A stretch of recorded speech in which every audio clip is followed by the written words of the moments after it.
तो आज की इस वीडियो में एसएससी जीडी एग्जाम को क्रैक करने के लिए कुछ ऐसे चुनिंदा इंपॉर्टेंट क्वेश्चंस की बात करेंगे जो आपको 100% गारंटी के साथ अपने एग्जाम में देखने को मिलेंगे।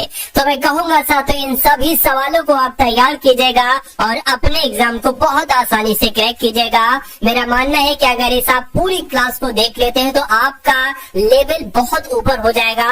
आप अपने एग्जाम को क्रैक करने के लिए साथियों रेडी हो जाएंगे। तो क्लास बहुत छोटी है, बहुत लंबी नहीं है, लेकिन इस छोटी सी क्लास में आपको जो कंटेंट दिया जाएगा ना, वो बहुत शानदार कंटेंट है, क्योंकि पूरी टीम के द्वारा ये कंटेंट साथियों तैयार किया जाता है। तो सही वर्तनी वाले शब्द कौन सा? देखिए, प्रकृति कैसे लिखा जाता है आपको मालूम होना चाहिए। जैसे ऑप्शन नंबर बी में लिखा हुआ है ऐसे लिखा जाता है, तो जिनका आंसर बी था बिल्कुल सही था। एक होता है देखिए क्रय मूल्य, आपने सुना होगा, जिस मूल्य पर हम कोई वस्तु खरीदते हैं उसको क्रय मूल्य कहा जाता है, और वही वस्तु अगर हमें बेचना होती है तो वो उसको विक्रय मूल्य कहते हैं। ठीक है ना, यानी कि आपने कोई वस्तु 25 रुपए में खरीदी तो ये क्रय मूल्य कहलाएगा, लेकिन इसको 30 रुपए में बेच दिया तो ये विक्रय मूल्य कहलाएगा। तो क्रय का विलोम क्या हो जाएगा? विक्रय हो जाएगा। अगला सवाल है, कह रहे कि कुंतल शब्द का पर्यायवाची क्या होगा? तो का से कुंतल, का से केश, दोनों एक दूसरे के पर्यायवाची है। हिम की अगर बात करें, हिम का साथियों क्या होता है? कहते नहीं भाई, हिम का पर्यायवाची इसमें से वायु थोड़ी ना है, जल भी नहीं है, अग्नि भी नहीं साथियों, बर्फ है। बर्फ को कह सकते हैं,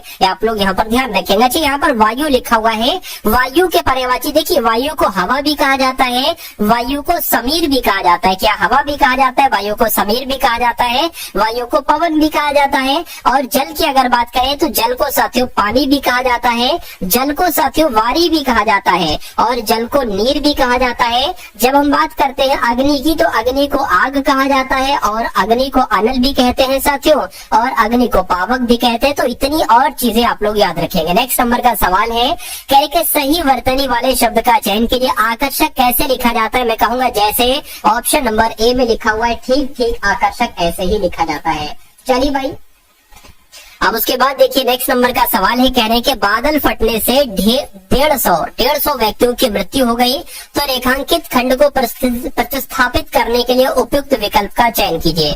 तो यहाँ पर अगर साथियों हम लोग बात करें व्यक्तियों का मृत्यु हो गई, ये लिखा हुआ। अच्छा, यहाँ पर तो ये तो गलत लिखा हुआ है, व्यक्तियों की मृत्यु हो गई है ये होना चाहिए। तो 150 व्यक्तियों की मृत्यु हो गई है ये वाक्य सही है, या 150 व्यक्तियों से मृत्यु हुई तो गलत है। 150 व्यक्तियों को मृत्यु ये भी गलत है, 150 व्यक्तियों के मृत्यु ये भी गलत है। तो मैं कहूंगा शुद्ध वाक्य कौन सा है? ऑप्शन नंबर ए वाला है, तो यही आपका राइट आंसर है। उसके बाद देखिए, आटे दाल का भाव मालूम होना, इस मुहावरे का मतलब क्या होता है मुझे बताइए। आटे और दाल का भाव बताना नहीं, महंगाई का बढ़ना या कठिनाई का ज्ञान होना। बिल्कुल साथियों, कहते नहीं कि जो लगभग अभी जो थोड़े से जवान हुए कहते भाई अभी तुम्हें कुछ दिन बाद आटे दाल का भाव मालूम पड़ेगा, यानी कि तुम्हारे ऊपर कठिनाई पड़ेगी ना तो तुमको मालूम पड़ेगा। तो कठिनाई का ज्ञान होना यानी कि आटे दाल का भाव मालूम होना, जिनका भी आंसर सी है मैं कहूंगा बिल्कुल करेक्ट है। उसके बाद देखिए, दिए गए वाक्य का वह भाग याद करें जिसमें कोई त्रुटि है। तो लिखा हुआ है साथियों, सामान्य जनता को जागृत करने के लिए पुस्तकें प्रकाशित किए जा रहे हैं। तो यहाँ पर देखिए किए जा रहे हैं, क्या दिक्कत आपको बताना है साथियों। क्या देखिए, प्रकाशित किए जा रहे हैं नहीं आना चाहिए, प्रकाशित की जा रही है। क्या प्रकाशित की जा रही है ये होना चाहिए। तो दिक्कत कहाँ पर है साथियों? यहाँ पर है अशुद्धि, तो यही आपका क्या होगा? यही आपका बिल्कुल करेक्ट आंसर हो जाएगा भाई। बात देख लीजिए, नेक्स्ट नंबर का सवाल है, कह रहे के दिए गए वाक्य का वह भाग याद करें जिसमें कोई त्रुटि है। अतीत की घटनाओं से ही व्यक्ति सीखना सकता है और प्रगति के पथ पर, ठीक है, पथ पर जा सकता है। तो दिक्कत कहाँ पर है मुझे बताइए। चलिए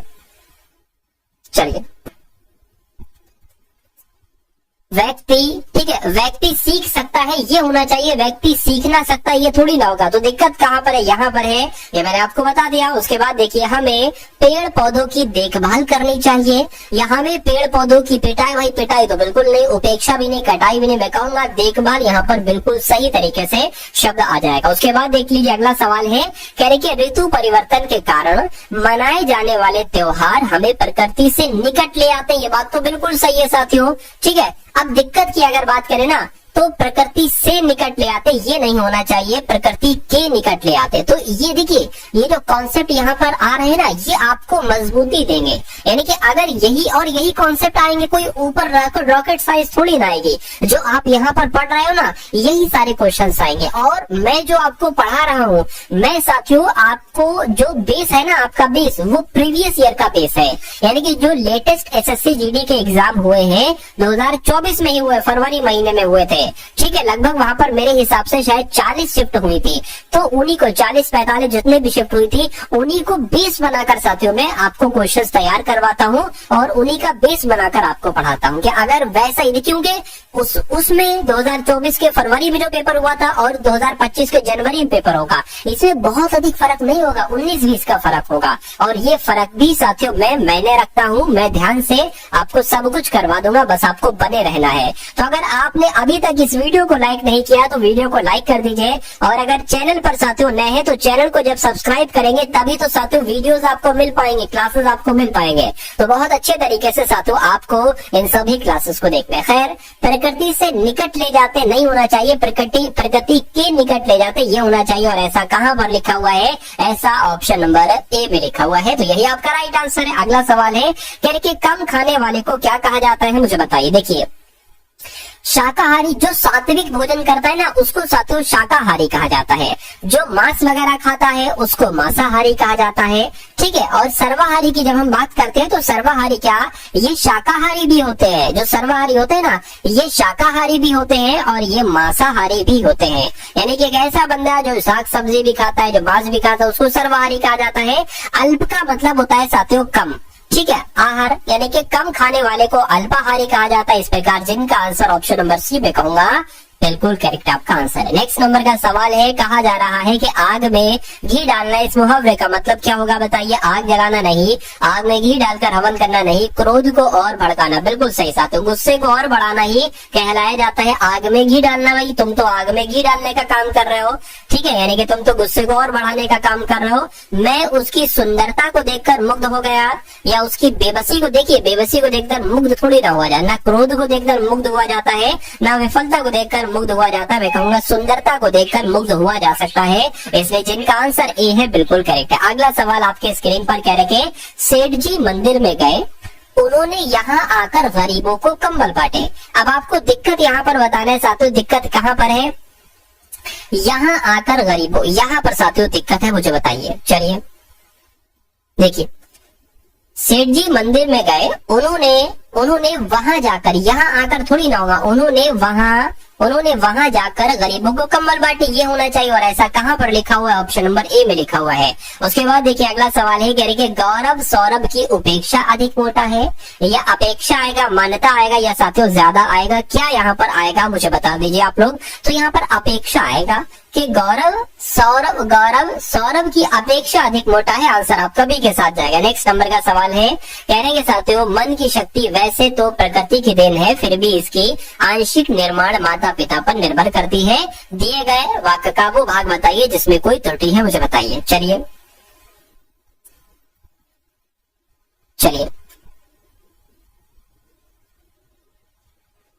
देखिए, यहाँ पर अगर बात करें साथियों, लिखा हुआ है एक तरीके से बात करें, मन की शांति वैसे तो प्रकृति की देन है, फिर भी इसकी आंशिक निर्माण माता पिता पर निर्भर करती है। ये नहीं होना चाहिए, ठीक है। इसका आंशिक निर्माण होना चाहिए, इसकी नहीं आना चाहिए। यहाँ पर क्या आना चाहिए? इसका आंशिक निर्माण माता पिता पर निर्भर करता है, ये होना चाहिए। और ये कहाँ पर लिखा हुआ है? मैं कहूंगा दिक्कत ऑप्शन नंबर ए वाले में है। चलिए भाई, उसके बाद देखिए अगले नंबर का सवाल है आपकी स्क्रीन पर। ये थोड़ा सा दिक्कत हो गया, अधूरा क्वेश्चन है, चलिए कोई दिक्कत नहीं है। अब यहाँ पर अगर बात करें साथियों, हाँ यहाँ से अगर बात करें तो आपके सामने साथियों जीके के प्लस जीएस के साथियों क्वेश्चन शुरू हो चुके हैं। तो इन सभी क्वेश्चंस को साथियों आप बहुत अच्छे तरीके से देखेंगे।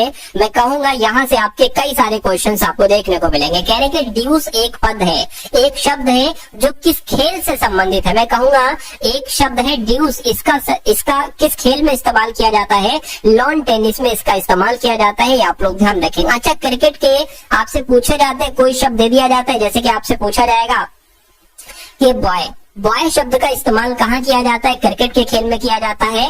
बाउंसर शब्द का इस्तेमाल कहाँ किया जाता है? बाउंसर शब्द का इस्तेमाल क्रिकेट के खेल में ही किया जाता है। ठीक है ना, ये चीजें आप लोग ध्यान रखेंगे। नेक्स्ट नंबर का सवाल है, कहा जा रहा है आपसे निम्नलिखित में से कौन शास्त्रीय नृत्य नहीं है? तो मुझे बता दीजिए साथियों, शास्त्रीय नृत्य इनमें से कौन सा नहीं है? फटाफट आप लोग यहाँ पर बताइए। चलिए देखिए, कालबेलिया एक शास्त्रीय नृत्य नहीं है, ये एक लोक नृत्य है। क्या है साथियों? ये एक लोक नृत्य है, ये आप लोग ध्यान रखेंगे। और ये कहाँ का लोक नृत्य है? ये तो राजस्थान का लोक नृत्य है, ये तो राजस्थान का लोक नृत्य है।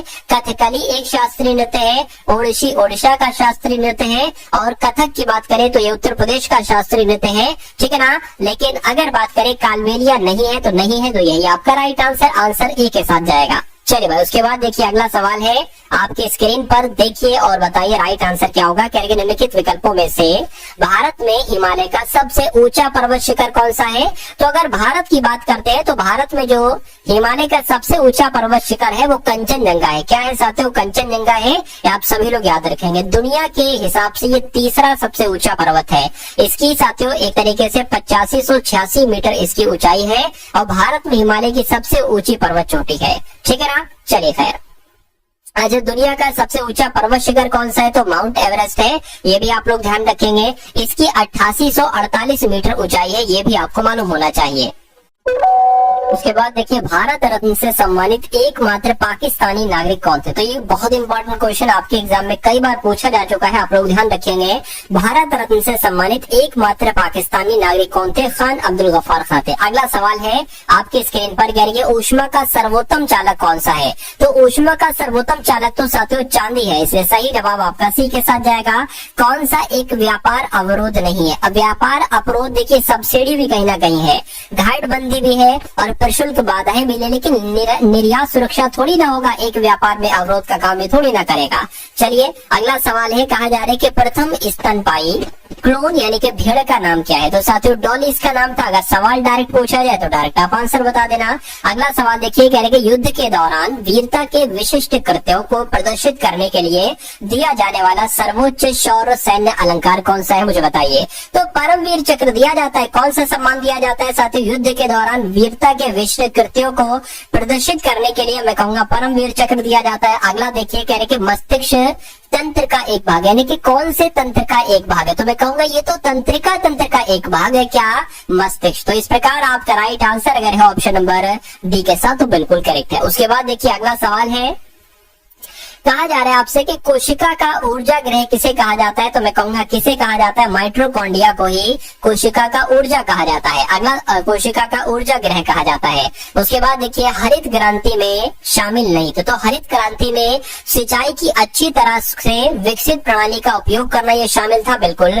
गाँव की सड़कों का उन्नयन करना ये शामिल नहीं था हरित क्रांति में। कृषि में उन्नत तकनीक का उपयोग करना ये भी हरित क्रांति में शामिल था, और बीजों की अधिक उपज देने वाली किस्में ये भी शामिल थी। तो मैं कहूंगा ये वाला ऑप्शन गलत है, ये शामिल नहीं था, तो यही आपका राइट आंसर हो जाएगा। साथियों ये जो क्वेश्चंस मैं आपको बता रहा हूँ, ये समझा रहा हूँ, ये कहीं ना कहीं आपके मनोमस्तिष्क में स्टोर होते जा रहे हैं, आपको मालूम पड़ रहा हो या ना मालूम पड़ रहा हो। भारतीय जनता पार्टी की उत्पत्ति भारतीय जनसंघ से हुई है, जिसकी स्थापना कब हुई? यानी कि भारतीय जनता पार्टी की स्थापना साथियों कब हुई, ये आपसे यहाँ पर साथियों पूछा जा रहा है। तो क्या हो सकता है? इस सवाल का जवाब बताने की कोशिश करेंगे आप सभी लोग। चलिए भाई, अच्छा क्या पूछा जा रहा है कि सॉरी ये नहीं पूछा जा रहा है कि वैसे तो अगर बात करें भारतीय जनता पार्टी की स्थापना 1951 में की गई थी, लेकिन किसके द्वारा की गई थी? तो मैं कहूंगा श्यामा प्रसाद मुखर्जी के द्वारा की गई थी, ये आप लोग ध्यान रखेंगे। अगला सवाल है, कह रहे कि पीएमजीवाई का विस्तारित रूप क्या है? नाम इसका आपसे यहाँ पर पूछा जा रहा है। तो इसको प्रधानमंत्री ग्रामोदय योजना कहा जाता है। राइट आंसर आपका ऑप्शन नंबर ए के साथ जाएगा। अगला सवाल है, कह रहे कि विश्व का सबसे बड़ा लोकतंत्र है कहाँ का? तो अपने देश भारत का लोकतंत्र विश्व का सबसे बड़ा लोकतंत्र है। कि गरबा एक लोक नृत्य है जिसकी उत्पत्ति हुई थी। तो मैं कहूंगा गरबा की उत्पत्ति जो हुई थी वो गुजरात से हुई थी। कहां से हुई थी साथियों? गुजरात से हुई थी। कह रहे कि स्वतंत्रता के बाद भारत के पहले उप प्रधानमंत्री कौन बने? तो स्वतंत्रता के बाद की अगर बात करें, भारत के पहले उप प्रधानमंत्री कौन बने? सरदार वल्लभ भाई पटेल बने। ये आपको मालूम होना चाहिए। केरल का फसल कटाई का त्योहार है। हर एक राज्य का फसल कटाई का त्योहार अलग होता है। तो केरल की जब हम बात करते हैं तो ओणम है। उसके बाद देखिए, उत्तरी भारतीय मैदान की दलदली पेटी को किसके रूप में जाना जाता है? तो किसके रूप में जाना जाता है? मैं कहूंगा तराई क्षेत्र के रूप में जाना जाता है। राइट आंसर आपका ए के साथ जाएगा। मनुष्यों में ऑक्सीजन के परिवहन के लिए जिम्मेदार है। तो क्या जिम्मेदार है? हीमोग्लोबिन जिम्मेदार है। राइट आंसर आपका डी के साथ। भारत में किसकी जनसंख्या वाले राज्यों के अधिक प्रतिनिधि मिलते हैं? क्या भारत में निम्न आय की जनसंख्या वाले अधिक प्रतिनिधि मिलते हैं, या छोटे आकार की जनसंख्या वाले, या अधिक आय वाले, या बड़े आकार वाले? तो यहाँ पर अगर ये सवाल आपके एग्जाम में आता है तो आपको बताना है कि भारत में बड़े आकार की जनसंख्या वाले राज्यों के अधिक प्रतिनिधि मिलते हैं। राइट आंसर आपका ऑप्शन नंबर डी के साथ जाएगा। अगला सवाल देखिए, करके हिमालय की उच्चावच श्रेणियों में विशाल घास के मैदानों को क्या कहा जाता है? भावर, बारूद, बुग्याल। मैं कहूंगा साथियों बुग्याल कहा जाता है। राइट आंसर आपका ऑप्शन नंबर सी के साथ जाएगा। उसके बाद देखिए, अब यहाँ पर अगर बात करें तो आपके सामने साथियों रीजनिंग के क्वेश्चन शुरू हो चुके हैं। कौन से क्वेश्चन शुरू हो चुके हैं? रीजनिंग के क्वेश्चन देखेंगे तो इन सभी रीजनिंग के कॉन्सेप्ट को देखिएगा। मैं कहूंगा कि यही कॉन्सेप्ट आपको आपके एग्जाम में देखने को मिलने वाले हैं। ठीक है ना? चलिए, तो पहला सवाल रीजनिंग का है। कह रहे कि ए सी जी से डी एफ डी हुआ है, तो सी आई यू से क्या हो सकता है? मुझे यहाँ पर बताइए। देखिए, ये ए से मैं लिख देता हूँ, ए 1 पर होता है, सी 3 पर होता है, जी 7 पर होता है, उसी प्रकार डी 4 पर होता है, एफ 6 पर होता है, डी 4 पर होता है। यहाँ पर 1 से साथियों 4 हुआ है, यानी कि 3 की बढ़ोतरी। 3 से 6 हुआ है, फिर 3 की बढ़ोतरी। अच्छा, यहाँ पर 7 से 4 हुआ, यानी कि 3 घटा है। यहाँ पर तो बड़ा है, यहाँ पर बड़ा है, लेकिन यहाँ पर घटा दिया गया। तो ऐसे हम इसमें 3 बढ़ाएंगे तो ये एफ आ जाएगा। इसमें 3 बढ़ाएंगे आई में तो एल आ जाएगा। इसमें 3 घटाएंगे तो कितना आ जाना चाहिए? 18, यानी कि आर आ जाना चाहिए, यानी कि एफ एल आर कहां पर लिखा हुआ है? मैं कहूंगा F L R option number B में लिखा हुआ है। तो ये क्या होगा? ये आपका बिल्कुल करेक्ट आंसर हो जाएगा। आगे उसके बाद देखिए साथियों, नेक्स्ट नंबर का सवाल है। UNHAPPY को PPYAHNU लिखा जाता है। उसी प्रकार FALLAC को क्या लिखा जाएगा? ये आपसे यहाँ पर पूछा जा रहा है। देखिए, यहाँ पर अगर साथियों हम बात करें कि यहाँ पर आखिर कैसे होगा, क्या होगा साथियों, देखिए यहाँ पर अगर बात करें, जो अनहैप्पी लिखा है ना, तो UN लिख लिया, H लिख लिया, A लिख लिया, P लिख लिया और Y लिख लिया। अब इसी के नीचे इन लेटर्स को लिख दीजिए। तो P है तो P लिख लिया, उसके बाद साथियों Y लिख लिया, उसके बाद A लिख लिया, उसके बाद H लिख लिया, फिर N लिख लिया और फिर साथियों U लिख लिया। अब यहाँ पर आप देखेंगे साथियों कि आखिर लॉजिक क्या लगा है, तो थोड़ा सा ध्यान से देखिए। जैसे कि ये U यहाँ पर है ना, तो ये U यहाँ पर लिख दिया, सबसे अंत में शुरू वाला सबसे अंत में। ये N यहाँ पर लिख दिया, ये H यहाँ पर लिख दिया, ये A यहाँ पर लिख दिया। अब क्या किया गया, ये P की बात करें तो ये P यहाँ पर और ये P साथियों यहाँ पर और ये Y यहाँ पर। तो यही चीज आपको यहाँ पर साथियों करना है। देखिए 1 2 3 4 5 6 7 7 लेटर है। सबसे पहले क्या किया गया था कि ये जो है ना सबसे अंत में आएगा, यानी कि F यहाँ पर आ जाएगा, A यहाँ पर आ जाएगा, L यहाँ पर आ जाएगा और ये वाला L यहाँ पर आ जाएगा। उसके बाद ये वाले लेटर यहाँ पर आए थे, यानी कि A साथियों यहाँ पर आएगा, C यहाँ पर आएगा और Y यहाँ पर आएगा। तो अब आपको देखना है ऐसा कौन से ऑप्शन में लिखा हुआ है, ACYLLAF। मैं कहूंगा ऐसा ऑप्शन नंबर A में लिखा हुआ है, A में नहीं साथियों B में लिखा हुआ है। तो जिनका भी आंसर जो लोग यहाँ पर ऑप्शन नंबर B के साथ है बिल्कुल करेक्ट है। नेक्स्ट नंबर का सवाल है। अब यहाँ पर देखिए साथियों बहुत इंपॉर्टेंट क्वेश्चन है और इस कॉन्सेप्ट पर आपसे सवाल पूछा जाएगा। तो इस कॉन्सेप्ट को तैयार कर लीजिए साथियों अपने एग्जाम से पहले। क्या कहा जा रहा है, कह रहे कि सभी पुतली कौवे हैं। तो सभी पुतली कौवे हैं कैसे बनाया जाएगा ये मैं आपको साथियों समझा देता हूं। देखिए मान लीजिए ये क्या होगा, ये हो गई साथियों पुतली। तो जितनी भी साथियों पुतलियां हैं ना, ये सभी के सभी पुतलियां क्या हैं, कौवे हैं। और ये क्या होगा, ये साथियों कौवे हो गए। तो सभी पुतलियां कौवे हैं, ऐसे बन गया। कह रहे कि सभी बिल्लियां कौवे हैं। मान लीजिए साथियों बिल्लियां आपकी ये हो गई और कहा जा रहा है कि सभी बिल्लियां कौवे हैं, तो सभी बिल्लियां यहाँ पर कौवे हो गई। अब निष्कर्ष को पढ़िए और मुझे बताइए कौन सा निष्कर्ष सही है, कौन सा निष्कर्ष गलत है। कह रहे कि कुछ बिल्लियां पुतली हैं, कुछ देखिए कुछ बिल्लियां पुतली है, तो मैं कहूंगा कुछ बिल्लियां पुतली है नहीं है। बिल्लियां यहाँ पर है, पुतलियां यहाँ पर है। उसके बाद कह रहे कि कोई बिल्ली पुतली नहीं है, कोई बिल्ली पुतली। अच्छा यहाँ पर दोनों चीजें क्या कही गई, अपोजिट। कुछ बिल्लियां पुतली हैं, कोई बिल्ली पुतली नहीं है, तो दोनों में से एक बात सही होगी। तो जब कंडीशन ऐसी फंस जाए कि साथियों कुछ ये है, कुछ ये है और कुछ ये नहीं, ऐसा करके मतलब आ जाए कुछ बिल्लियां पुतली हैं, कोई बिल्ली पुतली नहीं है, तो दोनों में से एक बात है तो सही होगी। या हो सकता हो कुछ बिल्लियां पुतली हो, या ये होगा कि कोई बिल्ली पुतली नहीं होगी। तो मैं कहूंगा ऐसी कंडीशन पे हमें क्या लगाना चाहिए, या तो निष्कर्ष 1 या निष्कर्ष 2 अनुसरण करता है। इसलिए आपका right answer option number D के साथ जाएगा। अब उसके बाद देख लीजिए नेक्स्ट नंबर का सवाल है, कह रहे कि इन चारों विकल्पों में से, चारों ऑप्शन में से सबसे विषम कौन सा है, सबसे अलग कौन सा है, आपसे पूछा जा रहा है। देखिए ये आता है साथियों L 12 पर आता है, H 8 पर आता है, E 5 पर आता है। यहाँ पर अगर बात करें J 10 पर आता है, P 16 पर आता है और C 3 पर आता है, B 2 पर आता है, F 6 पर आता है, Q 17 पर आता है और D 4 पर आता है, E 5 पर आता है, P 16 पर आता है। क्या इनको टोटल करें, एक बार टोटल करके देख लीजिए साथियों कि इनके टोटल में क्या आएगा। देखिए 16 4 20 और 5 25 हो जाएंगे, ठीक है ना। 17 और 6 23 और 2 25 हो जाएंगे, बिल्कुल। अब यहाँ पर अगर बात करें साथियों 16 19 हो जाएंगे, ये साथियों 25 नहीं हो रहे हैं। इसकी बात करें 20 25, बिल्कुल ये भी 25 हो जाए, यानी कि यहाँ 25 यहाँ 25 यहाँ 25। तो मैं कह सकता हूँ कि कौन सा विकल्प सबसे अलग है, सबसे विषम है, सबसे भिन्न है, तो ऑप्शन नंबर बी वाला विकल्प सबसे अलग है, सबसे भिन्न है। चलिए उसके बाद देखिए साथियों नेक्स्ट नंबर का सवाल है आपके स्क्रीन पर। इस सवाल को देखिए, कह रहे कि 22 से जैसे कि 625 बनाया गया है, उसी प्रकार 13 को क्या बनाया जा सकता है, 144 221 256 या साथियों 169। देखिए यहाँ पर मैं कहूंगा कि जो 625 होता है ना, ये 25 का स्क्वायर होता है। तो बस साथियों 22 में अगर आप 3 मिला देते हैं तो 25 बन जाता है, उसका स्क्वायर कर देना है। कि यहाँ पर भी अगर हम 3 मिला दें साथियों तो 16 बन जाएगा, 16 का स्क्वायर 256 होता है। क्या कहीं 256 ऑप्शन में है, तो मैं कहूंगा बिल्कुल 256 ऑप्शन नंबर सी वाले में है। तो इस प्रकार आपका आंसर ऑप्शन नंबर सी के साथ जाएगा। चलिए भाई उसके बाद देखिए कहा जा रहा है यहाँ पर कि स्पीड को यानी कि SPADE को 45 लिखा जाता है, तो ABODE को क्या लिखा जाएगा मुझे बताइए। तो अगर साथियों इनको हम काउंट करें, जैसे कि यहाँ पर S हो गया, P हो गया, A हो गया, D हो गया, E हो गया, इनको अगर हम काउंट करें, S आता है 19 पर, P आता है 16 पर, A 1 पर, D आता है 4 पर, E आता है 5 पर, तो यहाँ पर ये 10 हो जाएंगे, बिल्कुल 10 हो जाएंगे। ठीक है, ये आपके कितने हो जाएंगे साथियों, 26 हो जाएंगे। 26 और 19 कितने हो जाएंगे, मैं कहूंगा साथियों ये तो 45 हो जाएंगे, और ये 45 ही तो लिखा हुआ है। यानी कि इन सब का टोटल कर दो भाई, 1 + 2 + 15 + 4 + 5, तो कितने हो जाएंगे जरा देखिए साथियों। ये 15 और ये कितने हो गए साथियों, 24 हो गए, 24 25 26 और 1 27 हो गए। तो 27 के ऑप्शन में है, मैं कहूंगा बिल्कुल ऑप्शन में, ऑप्शन नंबर डी वाले में है। अब अगला सवाल देखिए आपकी स्क्रीन पर है, आपसे पूछा जा रहा है कि 8 मित्र हैं।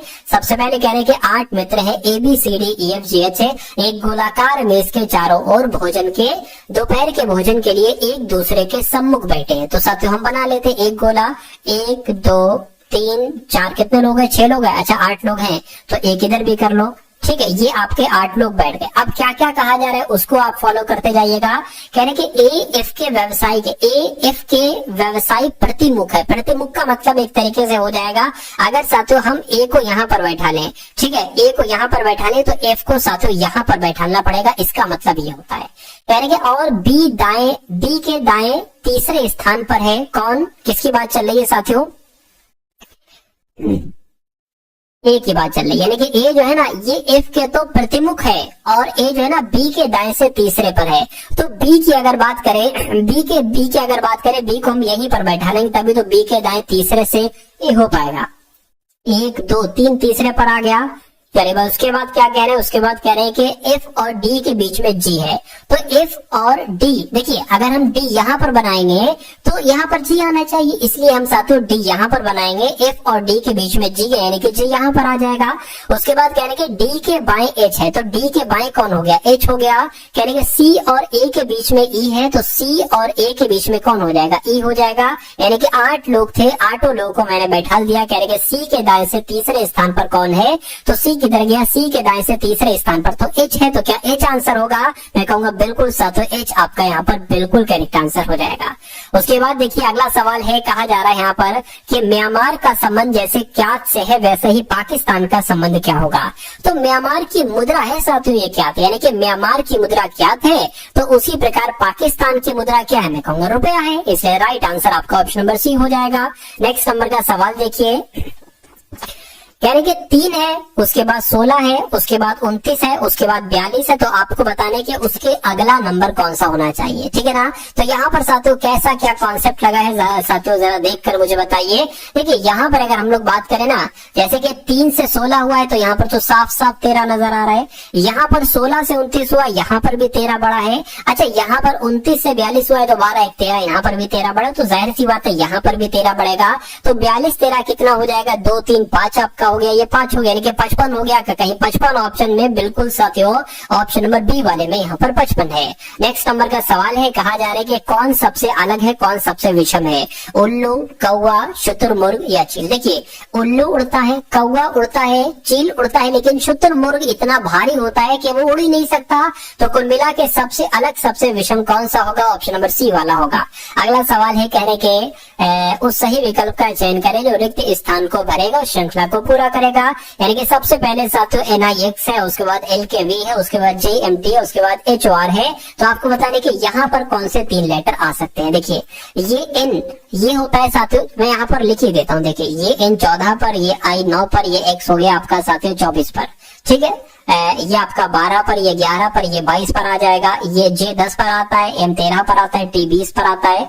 H की बात करें तो 8 पर, ये 15 पर, ये 18 पर हो जाएगा। अब देखिए 14 से 12 हुआ है, ठीक है, 12 से 10 हुआ, 2 घट रहा है। देखिए 2 फिर 2 घटा तो फिर 2 घटे, यानी कि यहाँ पर 6 आ जाएगा। और 6 पर होता है F। अब देखिए F हर जगह पर है।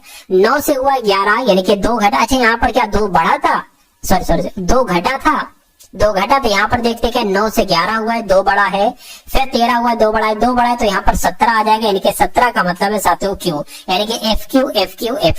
उसके बाद देखिए 24 से 22 हुआ है, 2 घटा, फिर 2 घटा, फिर 2 घटा, तो मैं कहूंगा 18 में 2 घटाएंगे 16 आ जाएगा, यानी कि P आ जाएगा। तो FQP कहाँ पर लिखा हुआ है, FQP ऑप्शन नंबर बी में लिखा हुआ है। तो ये क्या होगा, मैं कहूंगा कि ये आपका बिल्कुल करेक्ट आंसर हो जाएगा। उसके बाद देखिए कह रहे कि कुछ बंदूकें मकड़ी है। तो मान लीजिए साथियों ये क्या हो गई, ये आपकी बंदूक हो गई, ठीक है।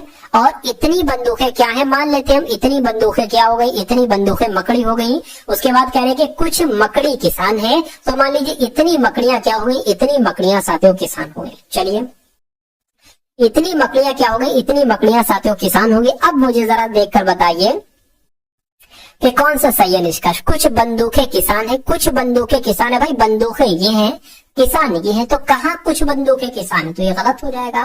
कुछ किसान बंदूकें हैं, कुछ किसान बंदूकें हैं, ठीक है। तो ये भी कहाँ सही है, कुछ किसान बंदूकें, ये भी गलत हो जाएगा। तो मैं कहूंगा ना तो निष्कर्ष 1 ना ही निष्कर्ष 2 अनुसरण करता है, इसलिए राइट आंसर आपका ऑप्शन नंबर सी के साथ जाएगा। चलिए भाई नेक्स्ट नंबर का सवाल है, ये आपको बताना है साथियों, ठीक है। कहने के 7 मित्र हैं OPQRSTU, एक पंक्ति में बैठकर फिल्म देख रहे हैं। तो एक पंक्ति बना लेते हैं, कितने लोग हैं, 7 लोग हैं। 1 2 3 4 5 6, थोड़ी सी और बढ़ाओ 7 हो गई है, ठीक है। क्या कहा जा रहा है, कह रहे कि एस एक अंतिम छोर पर बैठा है और पी, अब देखिए एस यहाँ पर भी आ सकता है, यहाँ पर भी आ सकता है, यानी कि एस के दाएं दूसरे स्थान पर पी बैठा है। अगर हम इसको यहाँ पर बैठा लेंगे तो हमें दाएं इस यहाँ पर ले जाना पड़ेगा, इसलिए साथियों एस को हम यहाँ पर नहीं बैठा लेंगे, एस हमारा यहाँ पर ही सही है, क्योंकि एस के दाएं दूसरे स्थान पर पी बैठे है, तो यहाँ पर हम पी बैठा देंगे। उसके बाद कह रहे कि पी जो है ना ये ओ और क्यू के बीच में है, पी जो है ना पी ये ओ और क्यू के बीच में। तो मान लीजिए ओ यहाँ पर बैठा दिया, क्यू यहाँ पर बैठा दिया, हो ये भी सकता है कि क्यू यहाँ पर हो, पी यहाँ पर हो, लेकिन हम देखते हैं कि अगर सही चल रहा है सब कुछ तो ठीक है।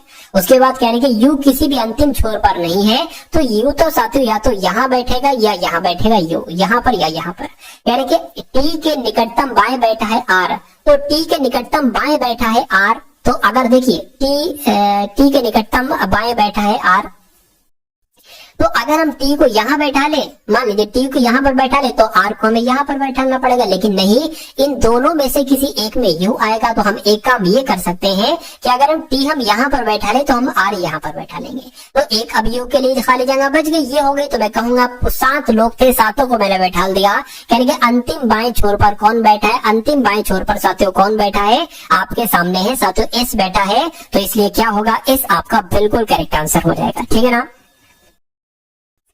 चलिए तो इस प्रकार जिनका भी आंसर ऑप्शन नंबर ए के साथ है, मैं कहूंगा आंसर आपका यहाँ पर बिल्कुल करेक्ट हो जाता है। चलिए उसके बाद देखिए अगला सवाल है, कह रहे कि निम्नलिखित समीकरण को सही बनाने के लिए परस्पर प्रतिस्थापित होने वाले 2 संकेतों को आपको यहाँ पर ज्ञात करना है। ठीक है ना। चलिए साथियों, अगर आपने अभी तक इस वीडियो को लाइक नहीं किया तो वीडियो को तो आप लोग लाइक कर दीजिए, और अगर चैनल पर आप लोग नए हैं तो चैनल को भी साथियों तुरंत सब्सक्राइब करके बेल आइकन पर क्लिक कर लीजिए, ठीक है ना। क्योंकि ये चैनल आपको साथियों वही चीजें पढ़ाएगा, वही कंटेंट देगा जो आपके एग्जाम में आपको देखने को मिलने वाली है। चलिए भाई, तो अभी थोड़ा समय है एग्जाम में, कुछ समय आपके पास है। मैं कहूंगा जितना भी दिन आपके पास बचे हैं, तो इन दिनों में अगर आप टारगेट सिलेक्शन से अच्छे तरीके से पढ़ते हैं, अगर आप आज से भी अपनी तैयारी शुरू कर रहे हैं, तो हमारी पिछली पुरानी सारी क्लासेस आप देख डालिएगा, बहुत ज्यादा नहीं होंगी, ठीक है ना। एक एक दो करके उन सभी वीडियोस को देख डालिएगा, तो मेरा मानना है कि आपका बेस जो है ना, बेस वो मजबूत हो जाएगा। और जब किसी का बेस मजबूत हो जाता है तो ये समझ लीजिए उसकी तैयारी की अगर बात करें, उसकी तैयारी में जान आ जाती है, ठीक है। तो मेरी कुछ क्लासेस आप लोग देख लेंगे, वहां से आप बहुत अच्छे तरीके से अपनी प्रॉपर एक तरीके से तैयारी कर सकते हैं। वो सारी वीडियो 1 क्लिक में आपको कैसे मिलेंगे ये भी मैं आपको बताता हूँ, वीडियो में ही बता दूंगा। देखिए कह रहे कि अब यहाँ पर देखिए, मान लीजिए अगर हम इस ऑप्शन को सही माने तो प्लस की जगह पर भाग, और भाग की जगह पर प्लस आपको लिखना है। यानी कि 22 है, 11 है, 22 है, 2 है, 3 है और बराबर 45, यानी कि इसको कैलकुलेट करके आपको 45 लाना है। तो अगर हम प्लस की जगह पर भाग, भाग की जगह पर प्लस करें, यानी कि प्लस है तो प्लस नहीं लिखेंगे, भाग लिखेंगे। ये गुणा किया है, गुणा की जगह पर गुणा लिख देंगे, माइनस की जगह पर माइनस लिख देंगे, भाग है, भाग की जगह पर साथियों प्लस लिख देंगे। अब इसको आपको कैलकुलेट करके अगर 45 आ गया तो आंसर हमारा यही होगा, लेकिन इसको कैलकुलेट करके 45 नहीं आया तो इस वाले को ट्राई करते। देखिए 11 कम 11, 11 दूना 22 आ जाएगा, गुणा 22 हो गया, माइनस 2 प्लस 3 हो गया, 22 दूना कितना हो जाएगा, 44 हो जाएगा, माइनस 2 प्लस 3 हो गया, ठीक है। ये आपका 42 हो जाएगा, 44 में से 2 जाएगा प्लस 3, यानी कि मैं कहूंगा 45 बराबर 45 आ चुका है। तो आपका राइट आंसर यही हो जाएगा। चलिए उसके बाद देखिए कह रहे साथियों यहाँ पर 8 है, यहाँ पर 9 है, यहाँ पर 17 है, यहाँ पर 44 है। तो अगला नंबर साथियों क्या होगा ये आपको यहाँ पर बताना है। देखिए यहाँ पर अगर बात करें इस सवाल को आप कैसे करेंगे, थोड़ा समझने की कोशिश करेंगे। यहाँ पर 1 लिखा आपने और 9 में कितना जोड़ा, 17 आ जाए, मैं कहूंगा 8 जोड़िए। 17 में कितना जोड़े साथियों के 44 हो जाए, मैं कहूंगा 27 जोड़िए। अब यहाँ पर देखिए ये है 1 का क्यूब, ये है 2 का क्यूब, ये है 3 का क्यूब, तो जाहिर सी बात है 4 का क्यूब आएगा। 4 का क्यूब होता है 64, यानी कि 44 में आपको जोड़ना है 64। तो 44 और 64 कितने हो जाएंगे, मैं कहूंगा 108 हो जाएगा। तो यहाँ पर क्या 108 आएगा, बिल्कुल साथियों यहाँ पर 108 ही आएगा। तो जिनका भी आंसर यहाँ पर ऑप्शन नंबर सी के साथ है, मैं कहूंगा बिल्कुल करेक्ट है। अगला देखिए कह के लार्वा का संबंध कीट से है, तो मेमने का संबंध किससे होगा मुझे बताइए। चलिए देखिए लार्वा एक तरीके से कहीं ना कहीं साथियों कीट का एक अंश होता है, ठीक है। यानी कि जब कीट पूरा प्रॉपर नहीं हो पाता ना, विकसित नहीं हो पाता, तो वो लार्वा होता है, ठीक है। उसी प्रकार मेमना किसका एक तरीके से देखिए सिंह थोड़ी ना, बच्चा थोड़ी ना, मैं कहूंगा साथियों ये जो होता है ना भेड़िया, आपका भेड़िए का जो बच्चा होता है उसको कहीं ना कहीं, जो भेड़िए का छोटा रूप होता है या भेड़िए का बच्चा होता है उसको साथियों कहा जाता है मेमना। उसी प्रकार कीट का जो छोटा रूप होता है, कहीं ना कहीं बच्चा ही इसको कह लो, तो लार्वा हो जाएगा। तो इस प्रकार आपका right answer option number A के साथ है, मैं कहूंगा आंसर आपका बिल्कुल करेक्ट है। अगला सवाल देखिए आपकी स्क्रीन पर, यानी कि इसमें से सबसे अलग सबसे विषम आपको बताना है साथियों कौन सा। देखिए 415, 718, 314, 545, इसमें से आंसर आपको बता देना है। चलिए देखिए अगर यहाँ पर अगर हम लोग बात करें ना, ये 4 और 1 को, इनको अगर आपस में हम जोड़ देते, कैसे 4 प्लस 1 करके, तो हमें 5 मिल जाता है। उसी प्रकार इन दोनों को आपस में जोड़ देते प्लस लगा के, तो हमें ये नंबर मिल जाता है। उसी प्रकार 3 और 1 को आपस में जोड़ देते तो ये नंबर मिल जाता है। लेकिन इसको जोड़ने पर हमें 9 मिलना चाहिए, लेकिन यहाँ पर 9 नहीं है। तो मैं कहूंगा सबसे विषम सबसे अलग कौन सा ऑप्शन है, तो ऑप्शन नंबर ए वाला है। तो क्या आपका राइट आंसर ए होगा, बिल्कुल साथियों आपका राइट आंसर यहाँ पर ए है। तो अब साथियों यहाँ पर आप लोग देखिए मैथ के क्वेश्चंस, क्योंकि आपने अभी तक साथियों हिंदी के GK GS plus current affair के, उसके बाद रीजनिंग के क्वेश्चन देखे। अब यहाँ पर कुछ टॉप लेवल के क्वेश्चंस हम लोग देखेंगे साथियों मैथ के। तो मैथ का पहला सवाल है और इस सवाल में कहा जा रहा है कि 12.5% की छूट देने के बाद किसी वस्तु को 5845 रुपए में बेचा जाता है, तो कह रहे कि अंकित मूल्य क्या होगा। यानी कि अंकित मूल्य यानी कि 100% की वैल्यू आपसे पूछी जा रही है। तो अगर किसी वस्तु को 12.5% छूट पर बेचा जा रहा है, मैं आपको बता दूं, देखिए अगर किसी वस्तु को 10% की छूट पर पर बेचा जा रहा है, यानी कि उसको 90% में बेचा जा रहा है। अगर किसी वस्तु को 20% की छूट पर बेचा जा रहा है तो उसको 80% में बेचा जा रहा है, 100 से माइनस करना है। उसी प्रकार अगर किसी वस्तु को 12.5% की छूट से बेचा जा रहा है, यानी कि मैं कहूंगा उसको 87.5% की छूट पर, मतलब उसको 87.5% में बेचा जा रहा है। तो 87.5% की वैल्यू यहाँ पर 5845 दे रखी है, तो यहाँ पर 5845 आपकी हो गई। अब इसको आपको अंकित मूल्य में बताना है ना, यानी कि इसकी 100% की वैल्यू आपसे पूछी जा रही है। तो 5845, इसका अगर बात करें 87, अगर हम नीचे रख दें 87%, तो ये 1% की वैल्यू बन गई। अब 100% की वैल्यू हमें बनाना है, तो इसको गुणा हम कर देंगे 100 से, बस साथियों बन गई। अब देखिए इस पॉइंट को हटाकर हम यहाँ पर 0 बढ़ा लेंगे। अब इसको बस कट करना है और जो कट करके आएगा वही आपका आंसर हो जाएगा। इसको अगर 5 से कट करें ना तो 5 एकम 5, 5 सत्ते 35, 5 पंजे 25 हो जाएगा। इसको अगर 5 से कट करें 5 एकम 5, 5 एकम 5 और 3 चला गया 34 हो गया, 5 छंग 30, 5 नीम 45, 0 आ गया। और अगर कट करें साथियों तो 5 तिया 15 हो गया और 5 पंजे 25 हो जाएगा। इसको अगर कट करें तो 5 एकम 5, 5 एकम इसको एक सेकंड, इसको ये आया ना 5 दूना 10 आपका आ जाएगा और 5 तिया 15 आ जाएगा। ठीक है, 5 तिया 15 आ जाएगा, 5 छठे 40 आ जाएगा। और अब इसको किससे कट करें, देखिए यहाँ पर 100 भी तो है, तो अगर 100 से देखा जाए साथियों, या इसको 7 से कट करें साथियों, 7 से क्या ये कट हो सकता है, देखिए जरा। हाँ हो जाएगा, 7 पंजे 35 हो गया, 7 तिया 21 हो गया, 2 जाएगा, फिर से 7 तिया 21 हो गया। ठीक है, 2 जाएगा, ये 28 हो जाएगा। ठीक है, 7 चौक आपका कितना हो जाएगा, 28 हो जाएगा। इसको अगर कट करें तो यहाँ पर 20 आ जाएगा, यानी कि 334 की आपको गुणा 20 से कराना है, वही आपका आंसर हो जाएगा। 334 की गुणा आपको 20 से कराना है, 20 से करा लीजिए तो साथियों 8 आ गया, 6 आ गया, 6 आ गया, यानी कि 0 का 0 आ गया। तो मैं कहूंगा 6680 रुपए उसका अंकित मूल्य हो जाएगा। और ये कौन से ऑप्शन में है, मैं कहूंगा ऑप्शन नंबर डी वाले में है। उसके बाद देख लीजिए नेक्स्ट नंबर का साथियों सवाल है आपके स्क्रीन पर। इस सवाल को देखिए और मुझे बताइए कि आपका राइट आंसर यहाँ पर किस ऑप्शन के साथ जाएगा। देखिए यानी कि किसी त्रिभुज की भुजाओं का अनुपात 5:4:3 है। यदि त्रिभुज की परिधि 80 सेंटीमीटर है तब सबसे बड़ी भुजा की लंबाई कितनी होगी। देखिए कोई त्रिभुज है, मान लीजिए साथियों ये त्रिभुज है, ठीक है, और एक अगर मान लीजिए 5 लंबाई है, ये इसकी 4 है और इसकी 3 है, तो त्रिभुज की परिधि, परिधि का मतलब पता क्या होता है, उसकी तीनों भुजाओं का योग, वही तो परिधि होती है। तो अगर हम इसको जोड़े या 5x या 4x या 3x साथियों, ठीक है, 5x plus 4x plus 3x अगर हम जोड़े तो यही तो परिधि हो जाएगी, यानी कि ये 84 है, तो ये कितना बनेगा साथियों 9 और 3 12 हो जाएगा, यानी कि 12x बराबर कितना आ गया 84 आ गया। तो x की अगर बात करें 12 पंजे 60, 12 छंग 72, 12 सत्ते 84, यानी कि x की वैल्यू 7 आ गई। तो अब अगर आपसे पूछे ये कितनी है तो 5 की गुणा 7 से करा दो, 7 पंजे 35। इसकी अगर आपसे पूछे तो 7 से गुणा करा दो, 7 चौक 28। और इसकी अगर पूछे तो 7 से गुणा करा दो 21। तो सभी की आपको भुजाएं मालूम पड़ गई। तो कह रही सबसे बड़ी भुजा की लंबाई यहाँ पर क्या होगी, तो सबसे बड़ी ये होगी, 21 होगी, 28 होगी या 35 होगी। तो मैं कहूंगा 35 होगी।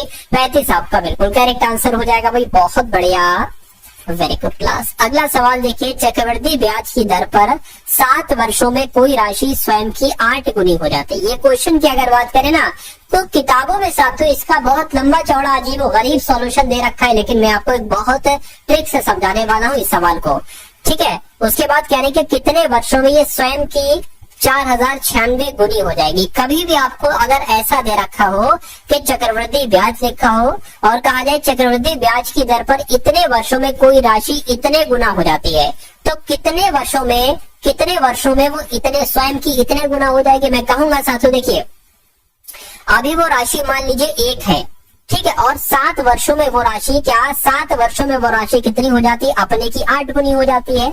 तो कह रहे कि कितने वर्षों में वो राशि स्वयं की 4096 गुनी हो जाएगी। मैं कहूंगा अगले 7 वर्षों में इसकी 8 गुना, अरे भाई इसकी 8 गुना 7 वर्षों में, तो इसकी 8 गुना यानी कि 64 हो जाएगी अगले 7 वर्षों में। मैं कहूंगा 14 सालों में वो अपने की 64 गुना हो जाएगी।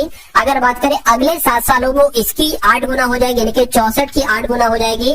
तो कितना आ जाएगा 6 36 6 42 48 49 50 51, यानी कि अगले 7 वर्षों में वो 512 हो जाएगी। मैं कहूंगा अगले 7 वर्षों में वो इसकी 8 गुना हो जाएगी तो 512 का 8 गुना कितना हो जाएगा, 8 गुना 16, 8 एकम 8, 9, 8 पंजे 40। बिल्कुल साथियों, अगले 7 वर्षों में वो 4096 हो जाएगी। मैं कहूंगा कितने वर्षों में ये इतनी, अच्छा यही पूछा जा रहा है कि 4096 गुनी कितने वर्षों में होगी, तो 4096 गुनी तो हो गई है कितने वर्षों में, 7 वर्ष 7 वर्ष 7 वर्ष 7 वर्ष, इनको जोड़ोगे तो 28 वर्ष आ जाएगा। मैं कहूंगा 28 वर्ष में वो स्वयं की 4096 गुना हो जाएगी। तो इसलिए जिनका भी आंसर ऑप्शन नंबर है ए के साथ है, मैं कहूंगा बिल्कुल करेक्ट आपका आंसर है। चलिए भाई, उसके बाद देख लीजिए नेक्स्ट नंबर का सवाल है, कह रहे कि यदि रोहित अकेले 32 दिनों में किसी काम का 1/4 कार्य पूरा करता है, यानी कि वो 32 दिनों में काम का 1/4 ही हिस्सा कर पाता है। अगर मैं आपसे ये कहूं कि अगर वो पूरा काम कितने दिन में करेगा, देखिए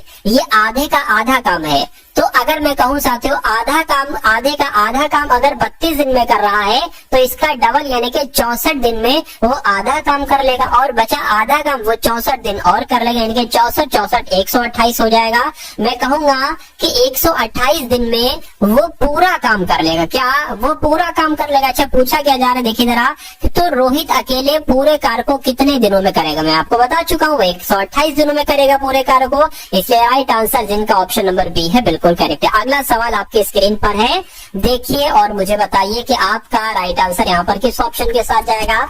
कहेंगे 12,500 रुपए, क्या 12,500 रुपए की राशि पर टी वर्षों में साधारण ब्याज के रूप में 5625 रुपए का ब्याज अर्जित होता है। यदि 7.5% दर हो तो टी का मान क्या है? टी का मतलब है साथियों वर्ष, ठीक है। अब वर्ष की जब हम बात करते हैं, टी की बात करते हैं, तो एक सूत्र होता है साधारण ब्याज गुणा 100 बटे पी और गुणा टी। अब अगर बात करते हैं साथियों, साधारण ब्याज दे रखा है 5625 है, 5625 हो गया, गुणा आपका यहाँ पर 100 लग जाएगा, बटे पी कितना है 12,500 है, तो 12,500 यहाँ पर आ गया, गुणा अगर टी की बात आर की बात करें, सॉरी यहाँ पर टी क्यों लिख दिया मैंने, आर आएगा यहाँ पर तो भाई, क्योंकि 3 चीजें होती है पी आर टी, तो पी हो गया टी हो गया, आर यहाँ पर आ जाएगा, आर यहाँ पर कितना है 7.5%, 7.5% आ गया। अब एक काम करिए, इस पॉइंट को हटाइए, 0 आप बढ़ा लीजिए, ये 2 0 है, ये 2 0 कैंसिल हो जाएंगे, ठीक है ना।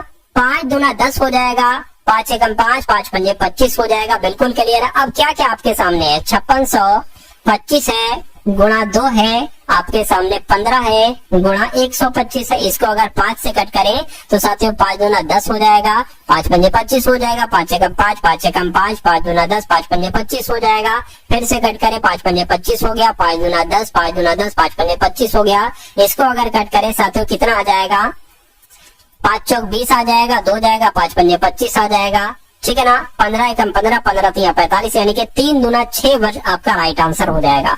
मैं कहूंगा टी का मान क्या होगा साथियों, 6 वर्ष होगा। तो 6 वर्ष कौन से ऑप्शन में है? ऑप्शन नंबर सी वाले में, सी लेवल के बी वाले में है। उसके बाद देखिए नेक्स्ट नंबर का सवाल है, आप लोग देखिए साथियों और मुझे बताइए कि आपका राइट आंसर क्या होगा। कह रहे कि एस अनुपात यू अनुपात वी अनुपात डब्ल्यू 2:9:6:7 है, तो S plus U plus V plus W बराबर अगर 864 है, तो S plus U plus W का मान क्या होगा मुझे बताइए। चलिए देखिए, आपसे पूछा जा रहा है कि S plus U plus W कितना होगा। देखिए एस कितना है, एस 2 है तो यहाँ पर 2 आ गया, प्लस यू कितना है, यू की बात करें तो यू 9 है तो यहाँ पर 9 आ गया। डब्ल्यू की अगर बात करते हैं साथियों, डब्ल्यू आपका कितना है, 7 है, 6 नहीं 7 है, तो ये इतना ये आ गया। यानी कि अगर हम यहाँ पर साथियों बात करें, ये क्या है, ये आपका कितना हो जाएगा, 11 और 11 18 हो जाएगा, यानी कि 18x का मान आपसे यहाँ पर पूछा जा रहा है। चलिए कोई दिक्कत नहीं है। अगर यहाँ पर हम बात करें S plus U plus V plus W को जोड़े, यानी कि इन सबको जोड़े और इसका मान है 864, तो 9 2 11 हो गया, 11 2 18 हो गया, ठीक है ना। और 18 अगर बात करते हैं 6 24 हो जाए, यानी कि 24x बराबर कितना है, 864 है, ठीक है। तो साथियों x बराबर आपका क्या हो जाएगा, 864 बटे 24 हो जाएगा। तो इसको अगर साथियों कट करें, 12 से कट करें, देखे हाँ हो जाएगा, 12 दूना 24 हो जाएगा, 12 सत्ते 84 आपका हो जाएगा, 12 दूना 24 हो, इसको कट करेंगे साथियों 36 आ जाएगा, यानी कि x बराबर साथियों 36 आ चुका है। आपसे पूछा क्या जा रहा है, आपसे 18x की वैल्यू पूछी जा रही है, यानी कि एस यू डब्ल्यू 2 7 9 कितना हो जाएगा, 18 हो जाएगा। तो 18 की गुणा साथियों 36 से कर दो, ये वाला 36 हो जाएगा। तो 18 गुणा 36 कितना हो जाएगा, ठीक है, 6 चंग 36, 6 सत्ते 42, 6 48 आपका हो गया, 6 कम 6 10 आपका हो जाएगा। और यहाँ पर साथियों 54 आपका आ जाएगा, 8 आ गया, 4 आ गया 6, यानी कि 648 आपका राइट आंसर हो जाएगा। इस सवाल को आप समझ गए ना बहुत आसानी से। देखिए, अरे भाई S की वैल्यू 2 है, U 9 है, V 6 है, W 7 है। ठीक, आपसे कहा गया है कि S plus U plus V plus W इतना है, तो मैं कह सकता हूँ इन सबको अगर जोड़ लेते, यानी कि इन संख्याओं को जोड़ लेते तो बराबर 864 आ जाएगा। ठीक है, और S U W का मान आपसे पूछा जा रहा है, तो इतना निकला। X की वैल्यू ये निकली थी, इसका टोटल 18 निकला। X की वैल्यू 36 है, तो 18 X की वैल्यू 18 गुणा 36 हो जाएगी। गुणा करेंगे तो 648 आपका आ जाएगा। चलिए, अब उसके बाद देख लीजिए नेक्स्ट नंबर का साथियों सवाल है आपकी स्क्रीन पर, देखिए और मुझे बताइए कि आपका राइट आंसर साथियों यहाँ पर किस ऑप्शन के साथ जाए। कह रहे दीपक और विनोद की चाल 19:12 है। ये तो चाल का अनुपात हो गया। ठीक है, कह रहे कि यदि विनोद की चाल 84 किलोमीटर हो, विनोद कहाँ है? विनोद अच्छा ये है और दीपक ये है। विनोद यानी कि इसकी बताई गई है, कहने को तो यहाँ पर 12 का अनुपात दे रखा है, लेकिन इसकी चाल 84 है, इसकी चाल 84 है, तो इसकी गुणा किससे करवाइए? 12 सत्ते 84, 7 से गुणा करवाइए। तो दीपक की चाल क्या होगा? मैं कहूंगा 19 की गुणा साथियों 7 से करवा दीजिए। ठीक है ना, 19 की आप साथियों गुणा किससे करवा दीजिए? 19 की गुणा साथियों 7 से करवा दीजिए। कितना आ जाएगा? 133 आ जाएगा। तो क्या दीपक की चाल 133 किलोमीटर प्रति घंटा होगी? मैं कहूंगा बिल्कुल 133 किलोमीटर प्रति घंटा ही होगी। तो जो लोग भी यहाँ पर है ऑप्शन नंबर डी के साथ बिल्कुल करेक्ट आपका आंसर हो जाता है।